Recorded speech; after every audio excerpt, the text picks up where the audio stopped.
ក្នុងរជ្ជកាលព្រះបាទសម្ដេចព្រះជ័យជេដ្ឋាទី2ដូចមានចែងក្នុងព្រះរាជពង្សាវតារប្រទេសកម្ពុជាតទៅនេះក្នុងពស2164 កស1660ព្រះបាទសម្ដេចព្រះជ័យជេដ្ឋាជាម្ចាស់ជីវិតលើត្បូងស្ដេចគង់នៅព្រះរាជវាំងលវីអែមសៀវភូពង្សាវតារនៃប្រទេសកម្ពុជារបស់ក្រសួងសុខាភិបាលបោះពុម្ពផ្សាយក្នុងឆ្នាំ1952ទំព័រ55ដាក់វងក្រចកថាស្រុកព្រៃលវីអែមទ្រង់នាំព្រះអគ្គមហេសីព្រះស្នំក្រមការសេនាធិបតីនិងនាម៉ឺនសពមុខមន្ត្រីក្នុងរាជការទាំងពួងចុះព្រះរាជទីនាំងនាវាស្ដេចយ៉ាងទៅប្រប៉ាតនៅតំបន់អូក្រុងលាយក្នុងខេត្តសំរោងទងទ្រង់ប្រថាប់នៅព្រះពន្លាជាយូរថ្ងៃរួចស្ដេចយ៉ាងទៅក្រសាលនៅទីតាដងយាយជ័យទ្រង់ទតឃើញទីទួលមួយនៅតំបន់ស្រះកែវជាទីមានទេសភាពល្អក៏ទ្រង់ចាប់ព្រះរាជហឫទ័យហើយទ្រង់មានព្រះតម្រាំនឹងនាម៉ឺនមន្ត្រីខ្ញុំរាជការទាំងពួងមានហោរាធិបតីជាដើមថាយើងចង់សាងព្រះរាជវាំងគង់នៅទីនេះតើអស់លោកអ្នកទាំងពួងយល់ថាដូចម្ដេចអុកញ៉ាហោរាធិបតីគុណគូពិនិត្យមើលទីដីនោះដោយក្បួនហោរាសាស្ត្រហើយក្រាបទូលថាទីនេះជាទីជ័យភូមិល្អណាស់ត្រូវតាមក្បួនទាយថានឹងមានបឋិតបតិយៈឈ្នះអស់សត្រូវទាំង8ទិសព្រះរាជាទ្រង់ជ្រាបដូច្នោះទ្រង់ចាត់ឲ្យអុកញ៉ាកលាហោមកែវឲ្យជានាយកចាត់ការកសាងព្រះរាជវាំងនៅតំបន់ស្រះកែវនោះទ្រង់ហត់ហើយស្ដេចត្រឡប់មកព្រះរាជវាំងលវីអែមវិញ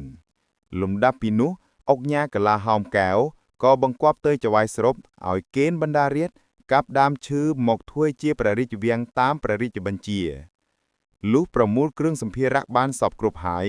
អុកញ៉ាកលាហោមកែវបង្គាប់មេការឲ្យចាប់ផ្ដើមចាត់ការលើកដីធ្វើជាបន្ទាយយាមល្បាតជុំវិញសង់ជាព្រះរាជវាំងព្រះរាជមន្ទីរព្រះរាជដំណាក់តូចដំណាក់ធំនិងចុងព្រះរាជរោងប្រមាណ10ខែទើបរួចស្រេចហើយយកសេចក្តីក្រាបបង្គំទូលសូមទ្រង់ជ្រាបសពគ្រុឌការលុះទ្រង់ជ្រាបហើយព្រះបាទសម្ដេចជ័យជេដ្ឋាជាម្ចាស់ជីវិតលើត្បូង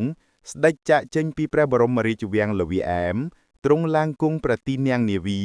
ធ្វើព្រះរាជដំណើរតាមទន្លេសាបមួយអង្លើដោយព្រះអគ្គមហេសីព្រះស្នំក្រមការសេនាធិបតីនិងនាម៉ឺនសពមុខមន្ត្រីខ្ញុំរាជការទាំងពួងគ្រប់ក្រុមរាជាបរិបារដល់កំពង់តាដុងយាយជ័យប្រថាប់នៅទីនោះ3រាត្រីទ្រង់ព្រះប្រញាប់ឲ្យហៅទីនោះថា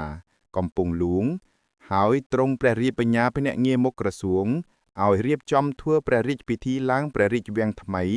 និមន្តព្រះរាជាគណៈចម្រើនព្រះបរិទ្ធិដែនថៃចូលព្រះរាជពិធីនៅថ្ងៃ5កើតខែផល្គុនឆ្នាំវកទស័កពស2164កស1600មករីហើយព្រះរាជាវង្សានុវង្សព្រះអគ្គមហេសី